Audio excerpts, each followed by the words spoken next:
Because if there are 30 children in the classroom, there are 30 brains. Yeah. And one child will be carrying almost 100 billion neurons and each will be having their own networks and their own patterns. Many things, a lot of variables and factors will be affecting one child's network and experiences. We tell that yes, stimulus is needed, response is needed, but we are keen in how the process is happening in between that black box where the Skinner has called it. Right. So the brain is very important.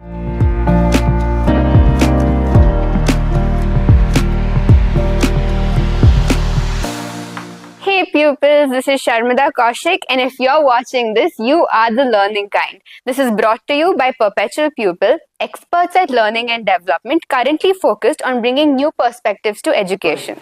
Hi ma'am, tell us why are we here?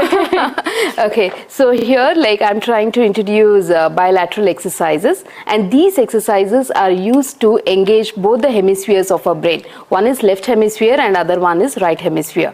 So here the challenge for Sharmida is she will be drawing a square in her left hand and on her right hand she'll be drawing a circle simultaneously. Let's watch.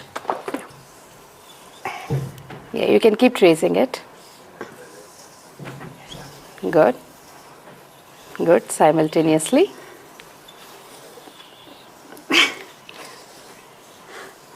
Both of them became squares and circles.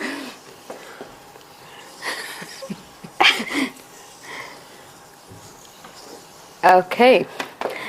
So here, what do we understand over here? Sharmida, do you like to know, did you engage both the hemispheres of your brain? Yeah, I think so. I think hemispheres that don't exist also to make them look like a square and a circle. No, this exercise will help us to build the connection between the left hemisphere and the right hemisphere. Once you build that connection, it will help you for problem solving, creativity, and also to enhance your emotional regulation. Ma'am, what am I good at? So here you are good at, you have a lot of coordination between both your hemispheres, but when you start doing a lot of intense practice, you can do these drawings more precisely so that you can build your connections more stronger. So you can't tell what I'm good at, like creative stuff or problem solving or from this? No, you are good in creative. Yeah, creative stuff. You are good in problem solving. That shows your diagrams are showing it. Oh, you can tell like that? Yeah, you can tell. Oh, wow. Interesting. So here is one more interesting exercise. We call this as a bouncing ball exercise. We can use this in your classroom to grab the attention of the students. Let's first do the exercise and then I will be debriefing why it is important in the classroom. Yes, so here. So first in your right hand, you'll bounce 5 times. Okay. And then followed by the left hand, then with both the hands. Okay. Right? So right hand first. Oh, however. 1, 2, 3, 4, 5. 1, 2, 3, 4, 5, and both the hands. Okay, I passed the first stage. Yeah. 1, 2, 3, 4, 5. So while bouncing both the balls, you can move into a circle. Okay. 1, 2. Okay. So here, this exercise help us. One is it brings a lot of joy and energy in the classroom. Second one, when the children start practicing this bouncing ball exercise in the class, it will help them to be more focused and more attentive, and they need to concentrate while doing this exercise. I think this is one of the best part when we introduced in the classroom. So ma'am, what does this say? So here, of course, you were paying a lot of focus. You were attentive, and when the challenges was given more, when there was more challenge, and of course you tend to miss the certain bounces. That's okay. Once you do a lot of practice, again. Is this attention? Is this for attention? Yeah, this is for attention, focus, and concentration. Oh wow. Okay. So do you usually play these games in classroom? Yes. Well, it takes hardly 20 seconds, so we can do it in the classroom. Oh.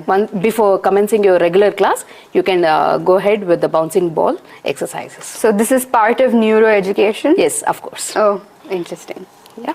Hi, we have a very exciting guest today. Miss One Manjula Veerana, who is a seasoned teacher who has taught all age groups, and her unyielding curiosity has led her to become a neuroscience trainer. She has also published her research that speaks about the implications of neuroscience on both teachers as well as on students.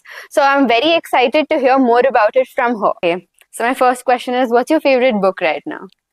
Favorite book is Growth Mindset. Who's your favorite neuroscientist?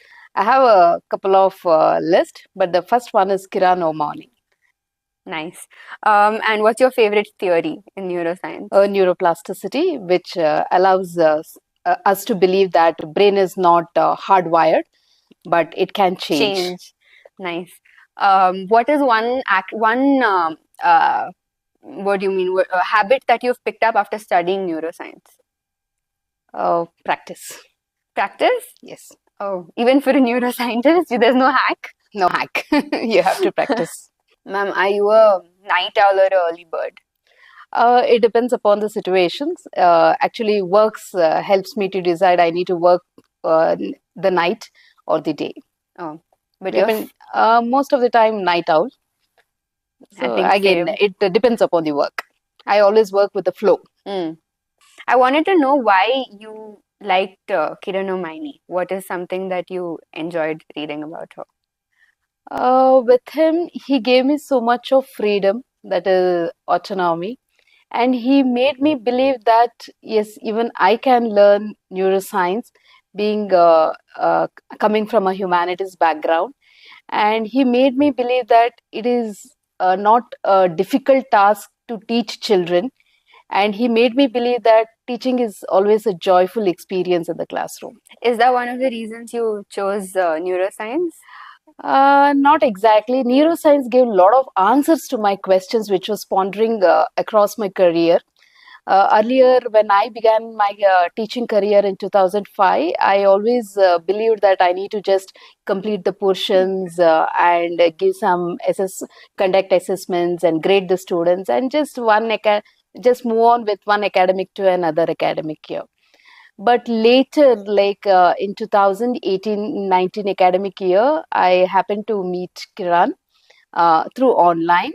And then I attended his course on basic and advanced course on connecting neuroscience to learning sciences. That's where it gave a lot of questions, like why are some children very sensitive, why are some children very resilient, and how do we teach in the classroom, how to make teaching a very joyful experience, and how to manage my own work as a teacher.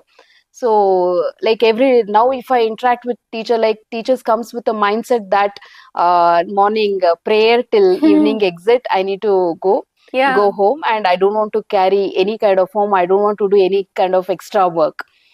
So they come with a kind of a very rigid kind of mindset. But I always try to inspire teachers that we are not here to just having a very clear a simple kind of transaction in the classroom with related to content, but we are always transforming the children mindsets or grow and help the children to flourish, and we are here to nourish them. So Yeah, very interesting question. So, how do you deal with a class that is so diverse with different needs? yes, of course, class will be always diverse, because if there are 30 children in the classroom, there are 30 brains, and one child will be carrying almost 100 billion neurons, and each will be having their own networks and their own patterns, which has influenced by their societal experience or home experiences, and their own wishes, whims and fancies, and so many things. A lot of variables and factors will be affecting one child's network and experiences. So with that, like a teacher should be very knowledgeable, and she has to work intrinsically. She should be motivated that I need to engage these students. Children should be the priority, and we have to use content to help the children grow their minds or architect the child's brain. But current generation, what is happening, we are using the content just to transact it. Is the child has to know the content, right? But our focus is not on the architecting the child's brain. If the child brain is architected well, then any kind of exams, any kind of experiences, he can crack in no matter time. Oh, is there any specific thing that a teacher can do to cater to such a diverse Uh, demographic? it is not like, let's not take it as a demographic that entire world, entire humanity, it's all about brain.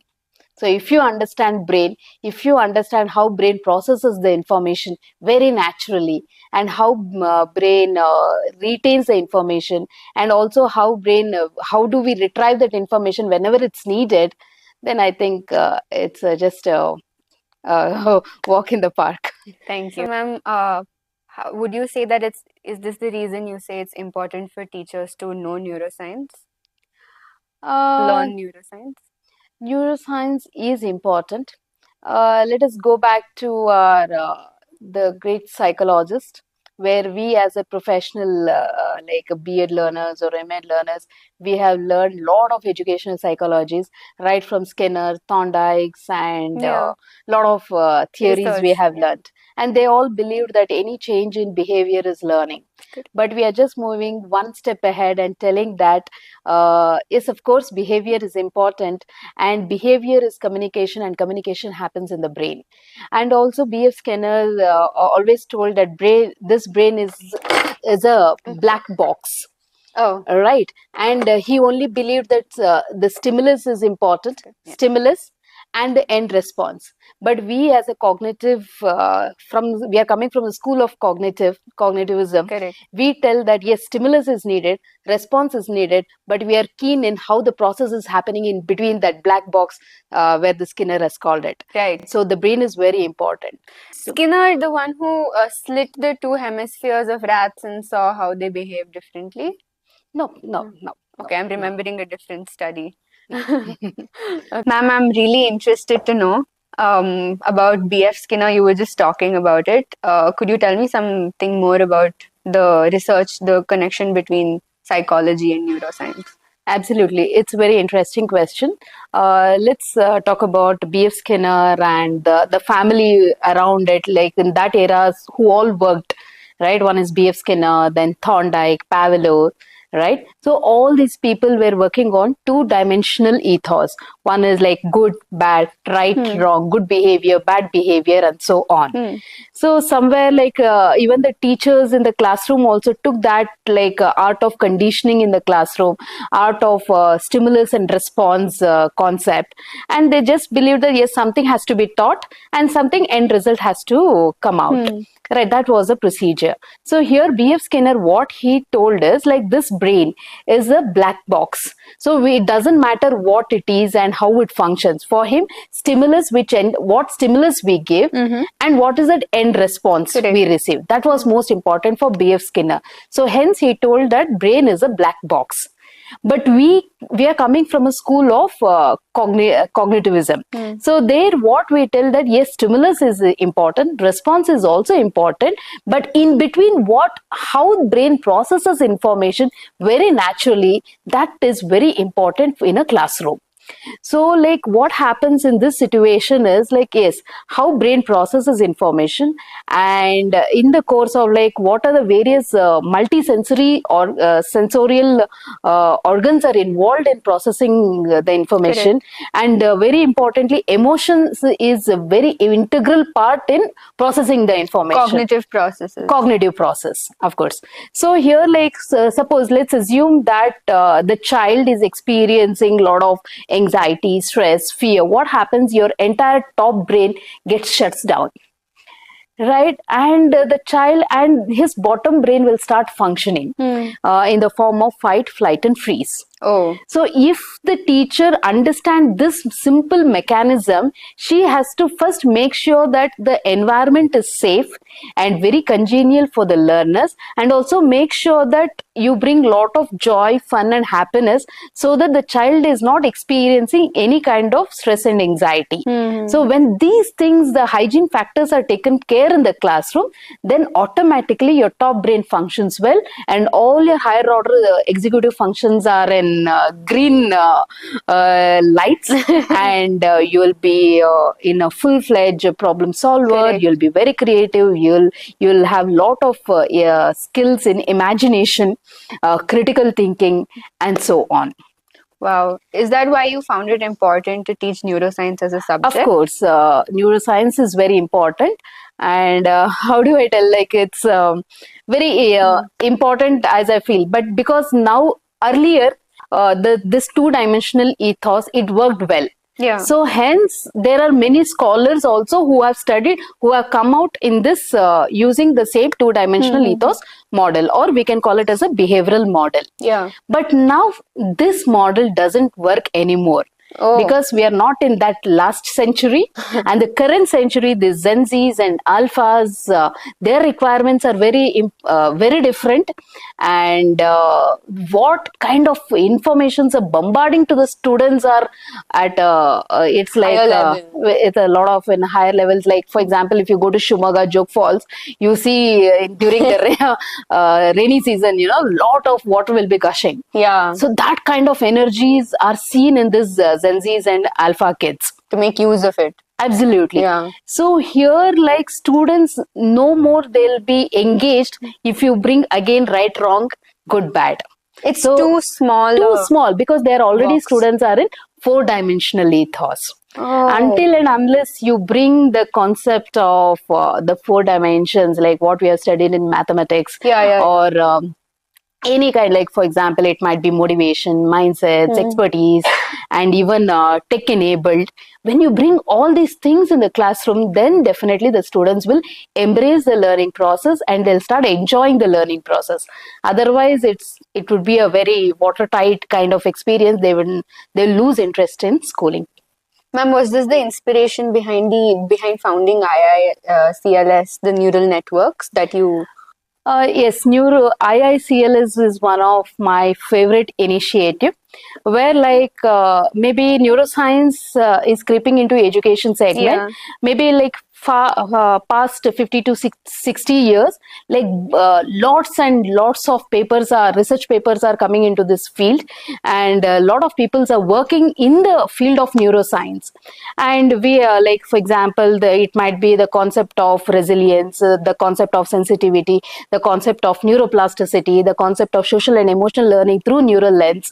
And when you understand about the various the triune brain system, like you have a hindbrain, midbrain, and forebrain.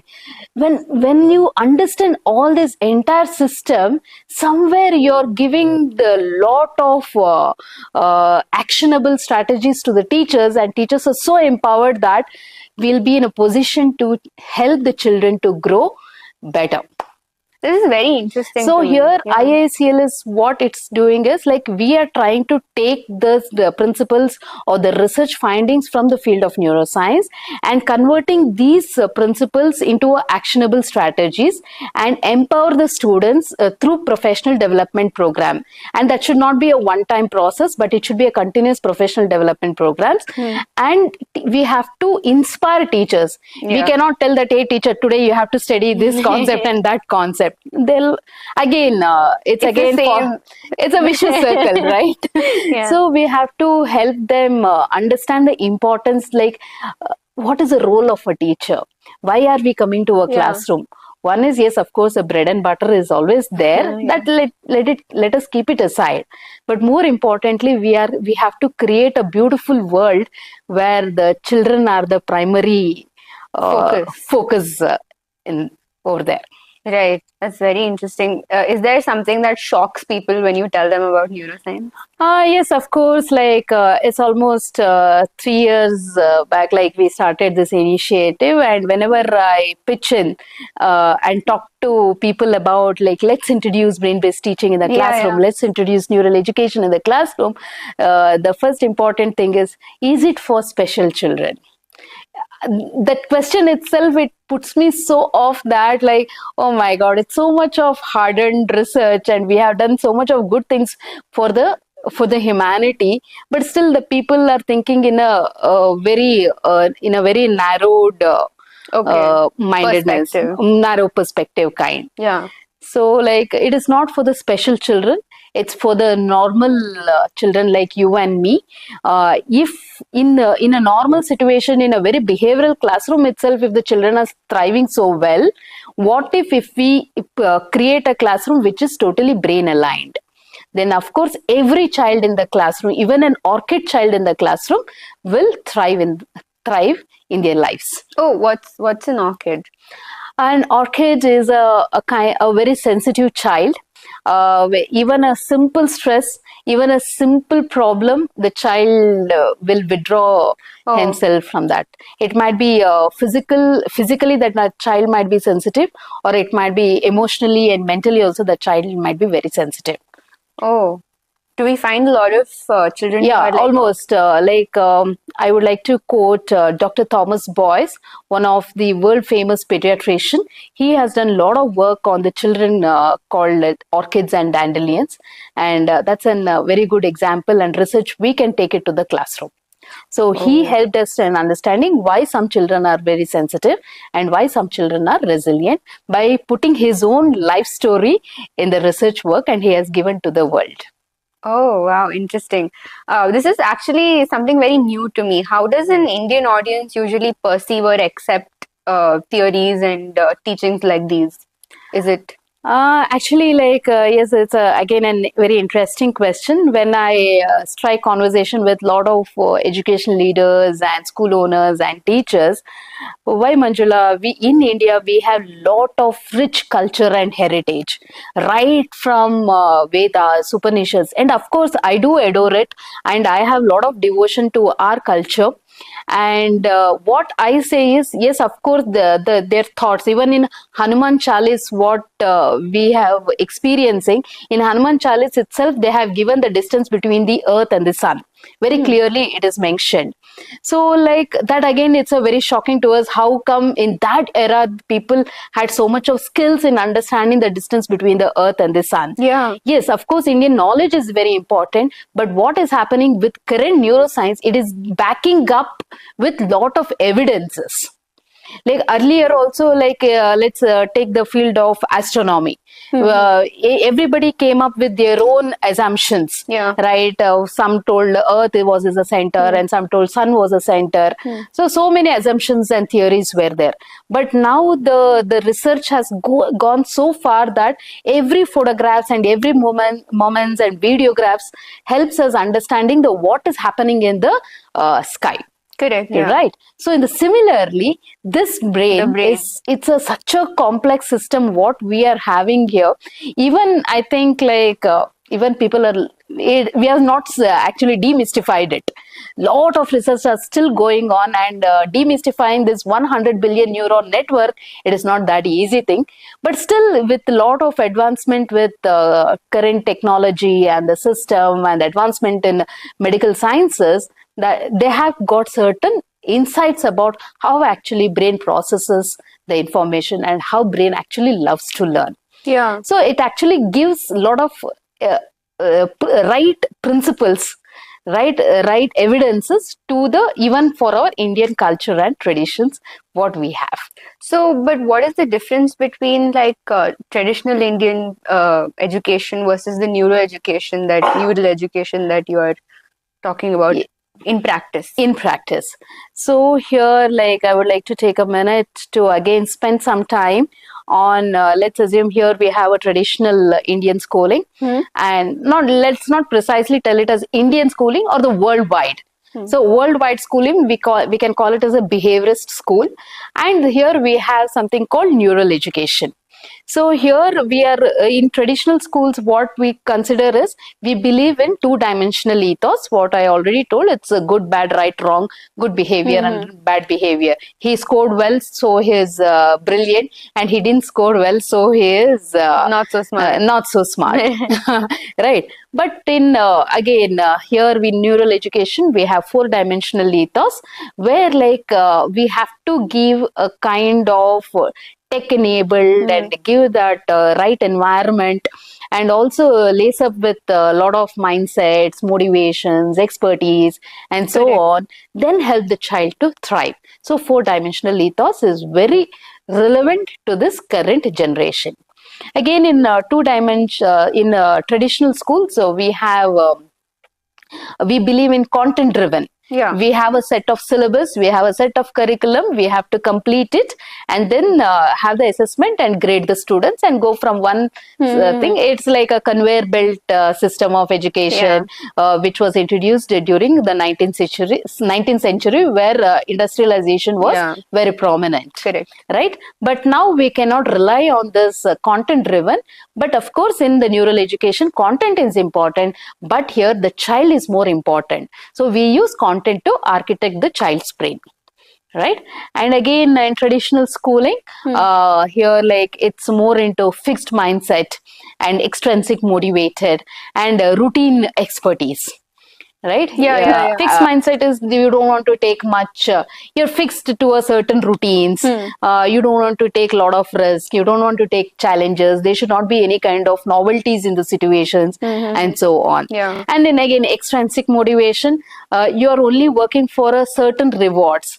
Certain increments or certain kind of monetary benefits or anything as such, something external. Right. If you're not rewarded or if you're not appreciated, you're not interested in taking up the task. That is kind of extrinsic motivation. And third one is routine expertise.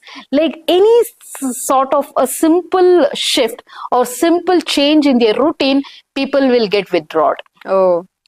Like, for example, a teacher is coming to the school and she's anticipating that today she'll be taking 4 teaching periods and rest she's having 6 periods, some kind of free time where she can complete her own work. What if the school coordinator comes and allot her 3 more substitution periods? Oh. She'll be fuming like, why did I come to school? I could have taken off at home. Like, correct. So any kind of a simple kind of change or extra work also they will not tolerate. They are more into routine expertise. Yeah. So in this mindset, in 3 fixed, then extrinsic and routine kind, again you can't expect much kind of novelties or challenges or innovations or being more creative. Yeah. But whereas in neural education, teachers or that environment itself is more intrinsic motivated. Yeah. So here, like Sharmida, you're so intrinsically motivated with no much of initiation from your mom or dad or some higher ups. You do this, you do that. You don't take up those kind of instructions, right? You do it on your own with a lot of flow. You work, right? So other than cleaning my room, everything else. So somewhere like you need to be intrinsically motivated. When you're intrinsically motivated, even in our Indian culture, what we tell it is karmanye vadikaraste ma phaleshu kadachana. So don't think of rewards. Think of the completing the task or completing the work intrinsically, so that it is more into like, for example, I would like to take a quote, Pygmalion effect. Have you heard about Yes, it? of course, So Pygmalion effect, it has got again its own story, mythological story. But the Pygmalion effect, we can call it as a Rosenthal effect. What he has told is like higher the expectation, then you can see the higher the performance. Okay. So let's not. So in that context, we can align it with the intrinsically motivated. You have to work wholeheartedly with a lot of passion, right? Lot of interest. So somewhere it works. Then one is growth mindset. So it's always like you always be very progressive in nature. You want to do a lot of new things. So that also it aligns with our new generation. Yeah, we have what is that? Routine expertise versus adaptive expertise. Okay. So being more flexible and adaptive to a newer situation. So in this, like, these are some of the pros and cons of our traditional school and our neural education. And most importantly, here in traditional school, it's more into labeling and stratification. And here we believe that every child has a potential, believing in neuroplasticity. So these are, when you put culminate all these things together, that means the current generation should look forward for the neural education. Thank you so much for watching. Please like, share and subscribe to our channel, and until next time, don't stop learning.